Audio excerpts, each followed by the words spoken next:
സുരേഷ് ഗോപി അതായത് അവിടുത്തെ NDA സ്ഥാനാർത്ഥിയാണ് സുരേഷ് ഗോപി. പൂരത്തിന്റെ സമയത്ത് സുരേഷ് ഗോപി ഉണ്ടായിരുന്നില്ല. പക്ഷേ ഇങ്ങനെ ഒരു പ്രതിസന്ധി ഉണ്ടായ ഉടനെ സേവാഭാരതിയുടെ ആംബുലൻസിൽ അവിടേക്ക് സുരേഷ് ഗോപി പറന്നെത്തി.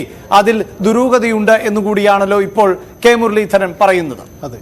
അതുകൊണ്ട് തന്നെ സുരേഷ് ഗോപിയുടെ ഈ വിഷയത്തിലെ പ്രതികരണവും പ്രസക്തമാവുകയാണ്. ഏത് അന്വേഷണവും ആകാം, സത്യം പുറത്തു വരണം എന്നുമാണ് സുരേഷ് ഗോപി പറയുന്നത്.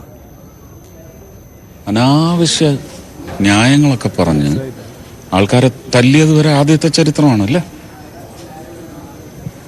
അവരക്രമത്തിന് വന്നല്ലോ. അവരുടെ ആസ്വാദനമില്ലെങ്കിൽ പൂരപ്രേമികൾ മാത്രമല്ല, ഇത് TV-യിൽ കണ്ടുകൊണ്ടിരിക്കുന്ന ഒരു വിഭാഗമുണ്ട്. അതിനകത്തുനിന്ന് ഒരുപാട് കമേഴ്ഷ്യൽസ് അല്ലേ.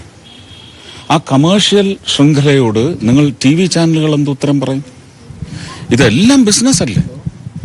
പൂരപ്പറമ്പിൽ എത്ര ദിവസത്തെ കച്ചവടമാണ് നടക്കുന്നത്? അതിന് GST ഇല്ലേ? അത് വരുമാനമല്ലേ? എക്സിബിഷൻ മുടക്കിച്ചില്ലേ?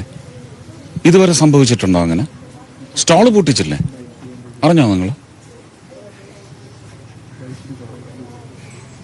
എന്നെ 2 മണിക്ക് വിളിച്ച് ഞാൻ അവിടുന്ന് 2:10 പുറപ്പെട്ട് അവിടെ ഒരു 2:20 എത്തി.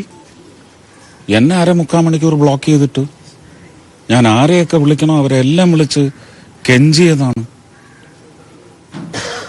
എനിക്ക് പറ്റാത്ത കണ്ടീഷനായിരുന്നു. എന്നിട്ടും സേവാഭാരതിയാണ് വന്ന് എന്നെ അവിടെ എത്തിച്ചത്. അവിടെ പോയി അവരോട് സംസാരിച്ചു. ഒരുപാട് എതിർപ്പുകളുണ്ടായിരുന്നു. കാരണം അതെല്ലാം ദേവസ്വത്തിന്റെ അവകാശങ്ങളുണ്ട്. അതിനെ നമുക്ക് അങ്ങനെ അങ്ങ് വീറ്റോ ചെയ്യാനൊന്നും ഒക്കത്തില്ല. നമ്മൾ ഔട്ട്സൈഡേഴ്സാണ്. ജനങ്ങൾക്ക് വേണ്ടി അവരടുത്ത് പോയി സംസാരിച്ചു. അവർക്ക് അതിന്റെ ന്യായം മനസ്സിലായി.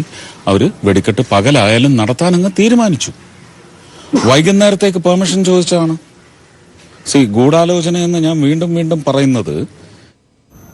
ഗൂഢാലോചനയുണ്ട് ഈ വിഷയത്തിൽ എന്ന തരത്തിലുള്ള ആരോപണമാണ് സുരേഷ് ഗോപി ഉന്നയിക്കുന്നത്. അതോടൊപ്പം എന്തായാലും മുരളീധരന്റെ വാക്കുകൾക്ക് കൂടിയാണ് ഇപ്പോൾ സുരേഷ് ഗോപിയുടെ ഭാഗത്ത് നിന്ന് മറുപടി ഉണ്ടാകുന്നത്. അതായത് ഏത് അന്വേഷണവും നടക്കട്ടെ, ജുഡീഷ്യൽ അന്വേഷണം വേണമെന്ന ആവശ്യമാണ് അവിടുത്തെ UDF സ്ഥാനാർത്ഥി കെ മുരളീധരൻ ഉന്നയിക്കുന്നത്. അങ്ങനെ ഏത് അന്വേഷണവും നടക്കട്ടെ എന്ന് സുരേഷ് ഗോപി പറയുന്നുണ്ട്. സജിത്ത്, ഒപ്പം അദ്ദേഹം ഇവിടേക്ക് എത്തിയത് അതാണല്ലോ മുരളീധരൻ സൂചിപ്പിച്ചത്. അതായത് വിവാദം ഈ തെരഞ്ഞെടുപ്പിനെ സ്വാധീനിക്കുന്ന വിഷയമായി മാറുകയാണ്. ഇന്നലെ സർക്കാർ ആ ഇടപെടൽ നടത്തിയോടുകൂടി പ്രതിസന്ധി പരിഹരിക്കപ്പെട്ടു എന്ന് കരുതിയെങ്കിൽ ഇന്ന് കെ മുരളീധരൻ അത് വീണ്ടും ആയുധമാക്കുന്നു. ഒപ്പം സുരേഷ് ഗോപിയുടെ തുടർ പ്രതികരണം. തീർച്ചയായും തൃശ്ശൂരിലെ വോട്ടർമാർ പോളിംഗ് ബൂത്തിൽ എത്തുന്നത് വരെ എന്തായാലും തൃശ്ശൂർ പൂരവുമായി ബന്ധപ്പെട്ട വിവാദം ഉണ്ടാകും. അത് ആർക്ക് അനുകൂലമാകും, ആർക്ക് വിപരീതമാകും എന്നതൊക്കെ നമുക്ക് ഇനിയും വരുന്ന മണിക്കൂറുകളിൽ മാത്രമാണ് കൂടുതൽ വ്യക്തത കൈവരികയുള്ളൂ. എന്തായാലും ഈ വിഷയത്തെ എല്ലാ രാഷ്ട്രീയ പാർട്ടികളും പരസ്പര ആരോപണങ്ങൾ ഉന്നയിച്ചുകൊണ്ട് ഉയർത്തിക്കാണിക്കുന്ന പശ്ചാത്തലമാണ് ഇപ്പോഴും ഉള്ളത്.